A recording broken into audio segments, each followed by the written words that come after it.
Can we talk about the advice other people feel that they can give you when you have cancer? Because if you're anything like me, the moment people find out you have cancer, everyone suddenly becomes an expert, apparently. And they'll say things like, have you looked into juicing?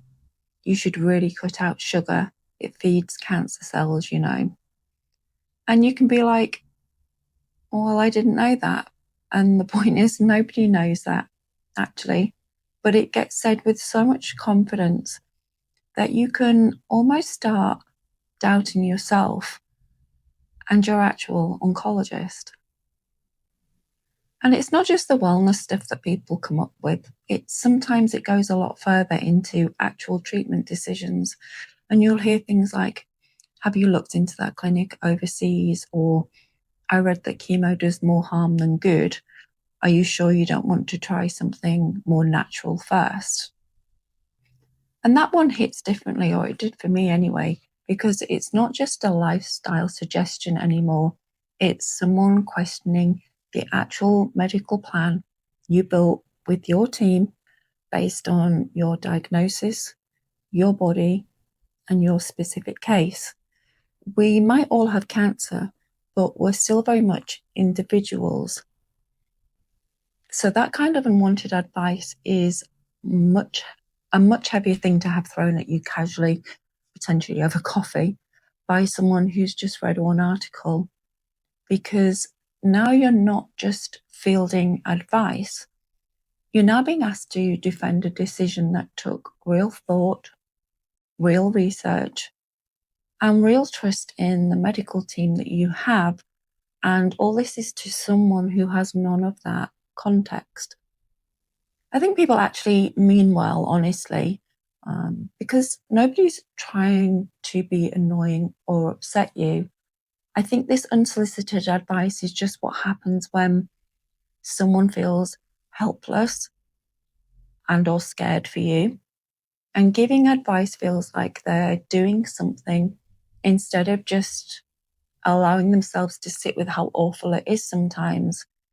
And it's more about managing their own discomfort than actually helping you. But knowing that doesn't make it any less exhausting to be on the receiving end of, especially when it might be the fifth person that week that's telling you about the same article, the same diet, the same alternative treatment, or the same miracle story about someone's relative. The exhausting part isn't just hearing it once. As I said before, it's hearing it constantly from people who don't know your diagnosis, the treatment plan you've designed, your lab results, or anything about your actual medical situation, but they still feel completely confident in telling you what you're doing wrong, including which treatment you should or shouldn't be undertaking. And then, as there often is with cancer, there's a guilt trip hidden inside some of it. Like, if you don't try their thing and you don't get better, that's somehow now on you. Like, healing or not healing is just a matter of trying hard, taking enough supplements, or being brave enough to skip the quote unquote harsh option treatment that they've just read about. And here's the thing, this isn't just annoying, it has a real impact on you. It starts to erode trust in your own decisions. When people second guess your treatment plan over and over, it can create a doubt where there wasn't any before. And you can start re-questioning the choices that you had already made peace with, not because of new information, but because of this sheer repetition from people who have no medical basis at all for that opinion. And it can become a second full-time job on top of actually managing cancer, the appointments, the side effects, the fatigue. You're now also managing other people's fears. You're fielding their opinions. You're defending your medical choices. And that's emotional labor that's stacked on top of a load that can be on some days already way too heavy. And it can even make you isolate yourself, which is almost a move backwards. You might start screening conversations, bracing yourself before certain calls, avoiding updates altogether, just in order to dodge that advice that you didn't want. And that can cut you off from people who might actually have been a very good support system had that advice not gotten in the way in the first place. And as with a lot of cancer that we've already spoken about, there's an underlying guilt, especially with things like sugar feeds cancer comments, or have you tried this instead of this? Because within that, there's an implicit message that if you don't try their suggestion and things don't go well, that's somehow going to be on you. And I think that's an unfair, heavy thing to have to carry on top of everything else that you're already carrying with you. And ironically, advice like this often does the opposite of what the people who are handing it out intended. So instead of landing as, I'm here for you, it can land as, I know better than your medical team.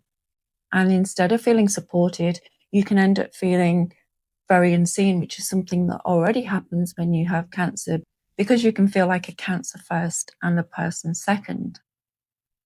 What helped me was having a few short responses ready so that I didn't have to build a new one every single time.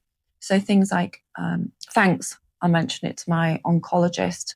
And I found this one usually ends the conversation because most people don't actually want a real conversation about the actual mechanisms of your cancer and your treatment.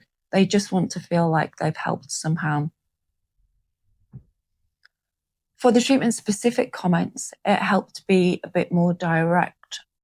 So, for example, I would have said, my oncologist and I have already worked through the options, and this is the plan we're going to go with. This then is not an invitation to debate the plan. It's just a clear line that you've drawn in the sand, that this is a decision that you've already made with the people who actually have the full picture of you and your diagnosis. But sometimes it was just simpler to say, look, I've got my medical team looking after that side of things. And you can say this kindly but firmly. And honestly, sometimes it was just letting it go without response at all. And it's learning that not every comment needs an answer. And you're allowed to just say, thanks, and change the subject, especially on those days which we all have, where you just don't have that energy for anything more. You're also allowed to directly tell people, I appreciate that you care, but I don't want health or treatment advice right now. I just want support. And most people, when you say it that plainly, will actually adjust. And as we've said before in the videos, the ones who keep pushing after that, who keep bringing up the same alternative treatments, or who keep questioning your medical decisions, tell you something. And it's not about you. They tell you something about them. So if you're tired of fielding everyone else's opinions about your treatment, whether it's diet or second guessing your medical plan, just remember you're not being ungrateful.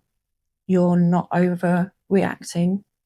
You're just someone trying to focus on getting better with the people who actually know your case.